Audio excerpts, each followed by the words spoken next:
Hey everybody, here's the recap of the Genshin live stream. Tell you, I'm gonna go basically over all the stuff that we saw, kind of recap it briefly, and then give my thoughts on what I thought about the whole event. Right. So first thing we saw was, of course, the new characters Shenhe and Yunjin. Um, I so far I really like these characters. Actually, I don't think there's really anything to complain. I'm not so sure if they're gonna be the most broken characters. I've been looking at their kits for a while, and it seems like with Shenhe, she's basically support, right? Same thing with Yunjin, she's also support. But Shenhe is kind of like she seems more cryo support. Some people were hoping that she might be physical support, maybe help towards Eula. I was hoping that because I use Eula a lot. But it doesn't seem like the case. If anything, it seems more like she's a support for either Ayaka or Ganyu, and even I would say probably more so Ganyu. So really cool stuff. There's also Yunjin, of course. Let's go over Yunjin. So she's got her own thing. She's kind of like a shielder slash healer for Geo. Interestingly enough, it seems like she's going to be working more in more diverse parties, which is what it sounded like too. I was kind of interested by that simply because it's weird to think of a bunch of weird to think of a Geo character working in a team with not everybody else being Geo, right? We've seen the full Geo team, and the full Geo team seems to make the most sense rather than other stuff. So I don't know. I find that a little interesting. So yeah, those are the two characters. I so far really like their designs. I do find it a little interesting though that like there's all these ropes and stuff, right? This like they've started doing this kind of a lot of these kind of ropish type tassels and stuff like that, part of the designs. She's supposed to be from Liyue, and so is Shenhe. Shenhe, she definitely looks like she's more from Liyue. But I think like let me find her. I think Yunjin looks more like she's from Inazuma, and it confuses me a little bit. So I could just be me. Maybe I'm not paying attention, but it's a little weird to me because I feel like her outfit fit a little bit more with Inazuma. One thing that was really shocked, if you guys didn't already know, is the banners. All right, so we have something really interesting here. We have 2 banners per phase. Right? I looked at this and got all excited, thinking it was like, okay, we're gonna have Shenhe for 3 weeks, and we'll have Xiao for 3 weeks. So great, I have just enough time to save up between Shenhe until whenever Ganyu comes out. Actually, no. So Xiao's coming out the same time. Shenhe, it's gonna be a double banner like we just had a couple days ago, and of course Yunjin will be on both banners. And then I'm not sure about who the other 2 4-stars are gonna be. Hopefully they'll be good. And then I believe next one, this is the one that's going to be the kicker, I think, for a lot of people, is Zhongli and Ganyu being on the second double banner. This one's really tough even for me. When I saw that, I was kind of devastated because I was like, I really want Zhongli. I also really want Ganyu. Well, I don't super want Ganyu, but I feel like I'd like to have Ganyu, kind of. I kind of want to get her just because obviously she's the best character in the game DPS wise, and so why not have her, right? Zhongli, greatest shielder in the game, so why not have him? Arguably the best character in the game. So we have Shenhe. I think it's gonna be hard for a lot of people to decide on this, honestly. I really don't know what the correct answer is either. I feel like if you're in need of a shielder, I would probably go for Zhongli. If you already have someone like Ganyu, I might go. I don't know. Like a lot of times, people will like kind of like say, oh, you need Zhongli because he's like the best shielder. But sometimes I've heard Zhongli makes things so easy. Is it really necessary to have him? I don't know about that. It's totally easy to like basically complete everything in the game without him. So I don't know. I might go make a video on that, like giving my own opinion on what you should go for, based off what I've seen. Keep in mind, I don't actually have them, but I've definitely seen a lot of them. So we have the 2 banners. Very interesting. I'm not sure why they decided to put Zhongli and Ganyu. That banner is gonna sell. I wouldn't be surprised if it sold that higher than any banner ever before. Probably surpassing, I think, the ball banner is the current highest or something like that. But who knows? That's their decision. Next thing we had was the choose a 4-star. All right, they're giving away free 4-star, including the Yunjin banner. I think it's pretty obvious to note that anybody who's looking at this options, most people should be going for Xingqiu. I don't really see any point to go almost for anybody else. Chongyun's really not that amazing. Yunfei's not that amazing. I mean, she's literally a meme. You know, what's it called? Ningguang, it's okay. Xingling's really good, but I feel like most people will already have enough Xinglings.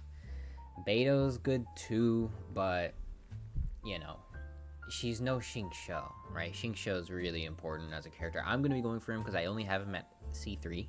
I haven't got him at C6 yet, and I really want to get that C6. It really depends. I don't think Yunjin's going to be that amazing. I mean, I think she's going to be good, but I don't think she's going to be Xingqiu good. So I'll probably be, depending on how it goes and who's on the banner, right? Maybe Xingqiu's on the banner. That'd be nuts. I most likely will be going for Xingqiu, though. That's my opinion on it. I would suggest most people would go for Xingqiu. A lot of people say, yeah, go for whatever you want at the end of the day, but, like, Xingqiu is not a character to pass up, in my opinion. He's way too good. So, what else did we have? We had, the new freaking outfits. These outfits are like a huge step up from last time, right? With Jean and Barbara. Jean and Barbara's are okay, but no way in hell was I gonna put out like $16 for freaking Jean's bathing suit, which wasn't even that good. I mean, I feel like I've seen that kind of clothing in real life, honestly. I think Ningguang always had kind of a cool design, but I feel like it was a design that it was really much, and I really like this design so much that I don't think, for both of them, I don't think I would ever go back to their original designs. I just don't see why anybody would do that.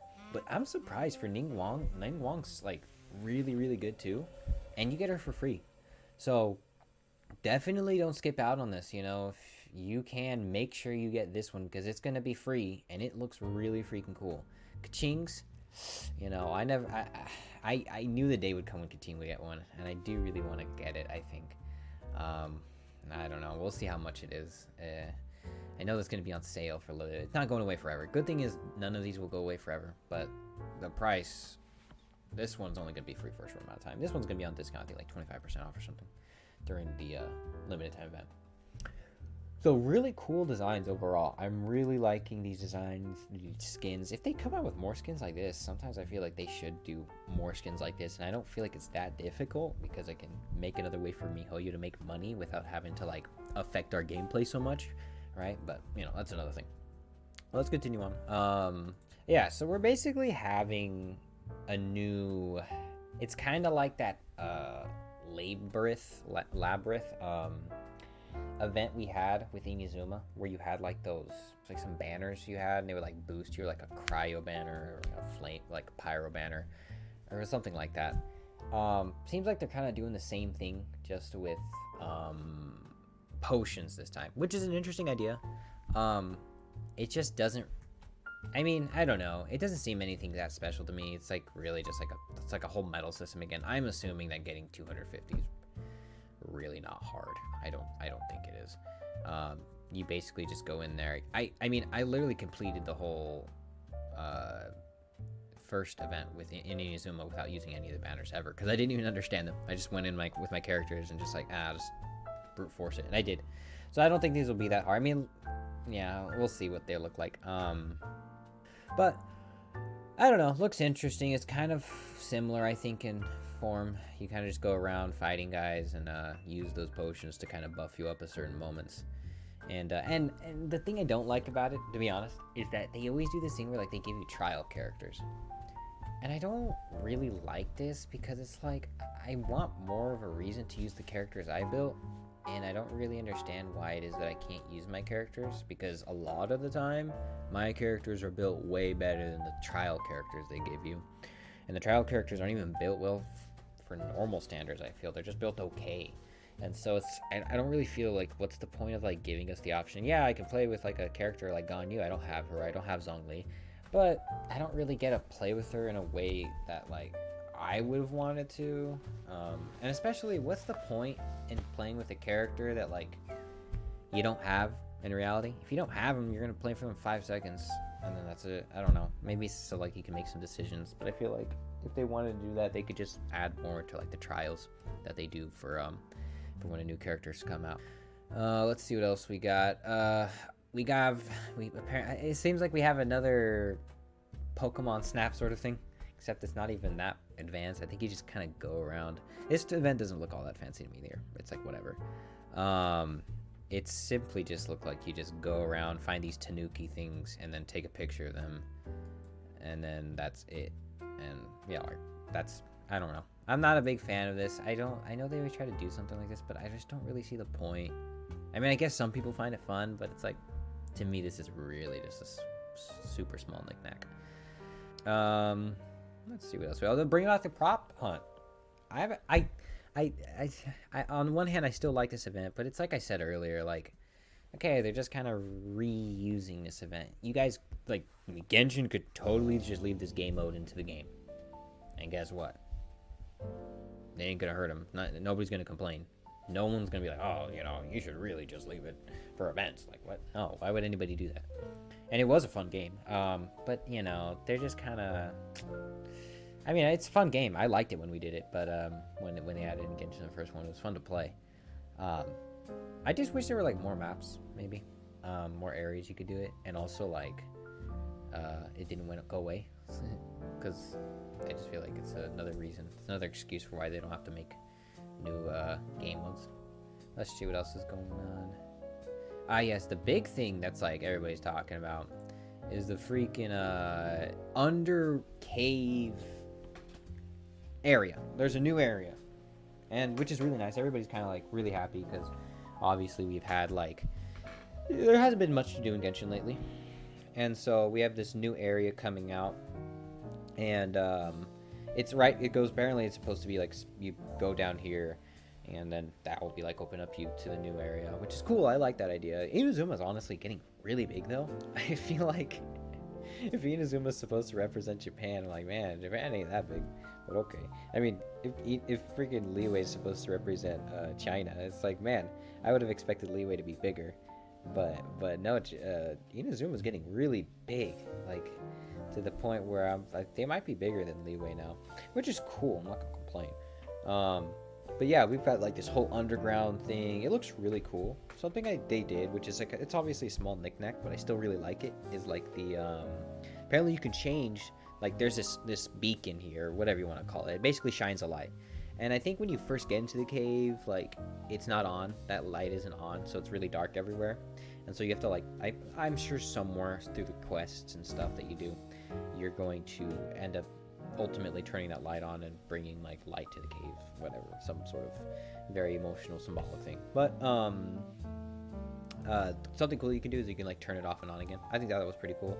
Really cool design though. I think it's something really new. I'm really glad that they're going with this approach to like turn caves into like areas, because I think that's like a total opportunity that they could do. I would like even in the future to them do with that with more things, like maybe like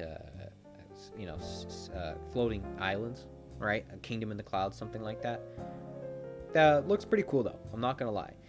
I do wonder though, this place underground looks like really big, and all this white area down here, like I wonder if you can like fall into that and just die, like that's like you can die if you fall in, or what really that all is.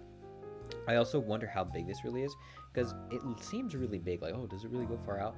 But on the other hand, it also seems kind of small if you can't really go all that way out. So this might not be the biggest area.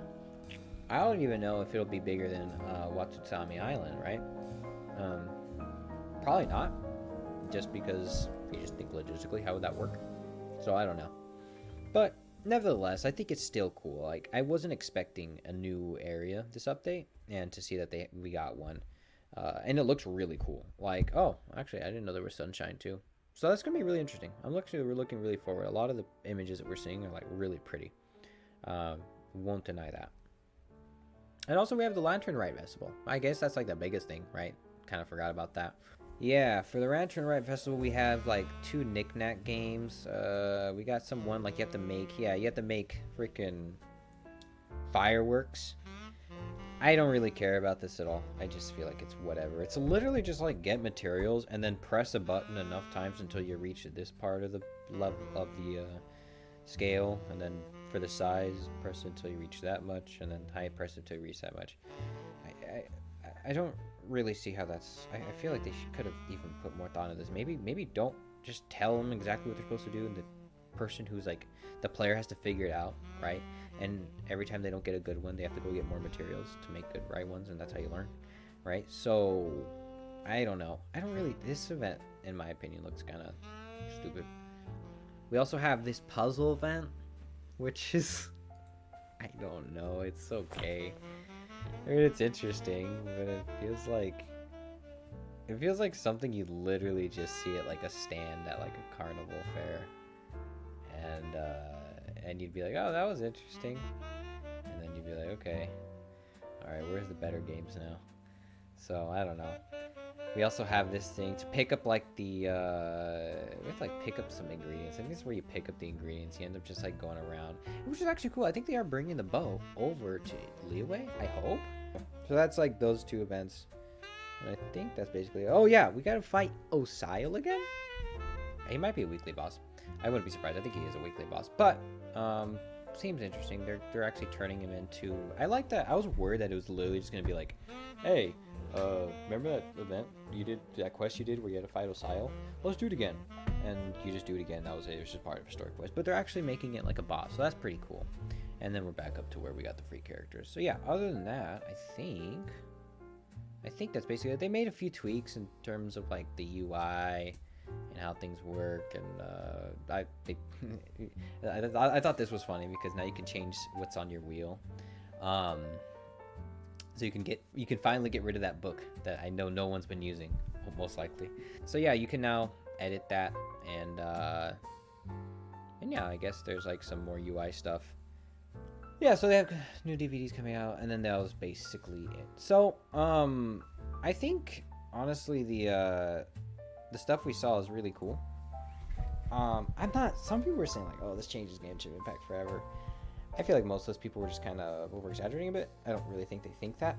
I'm not sure if like this changes a lot of stuff. I mean, definitely adds a lot of new stuff. Something I like is that I think part of the quests aren't so time limited as they were before, which is nice because I'd like Genshin stopped doing that crap. But you know, I still feel like we still not seeing in-game content yet. I'd like to see more of it. Something more that we can grind towards, but you know, this is like probably the best update they've had so far yet. I like a lot of what we see, and I think it's pretty dang good. I really do hope that they keep up this momentum, right? I hope it's not, because I know I don't want to sound like I'm being so needy and like demanding, but Genshin Impact has made a lot of money. More money than arguably any other game, right? Well, not more yet, but eventually probably. They've made a tremendous amount of money, and I don't think it's so crazy for us to see bigger updates than what we've been seeing. I think this update should kind of be the norm, honestly. 2.3 had like nothing, and I hope that this 2.4, I hope 2.3 didn't have nothing so that 2.4 could have a lot. That's basically what I'm worried about. I'm worried that like, oh, 2.4 is just going to be a big thing, and then it's going to go back to being like small again. If that's the case, that's going to be kind of irritating, because it's like, okay, you know, it's a cool thing, but I wouldn't like to wait for something like this personally every, 6 months, right? But we'll see. But yeah, that's kind of all I got. Let me know what you guys think. And yeah, I'll see you next one.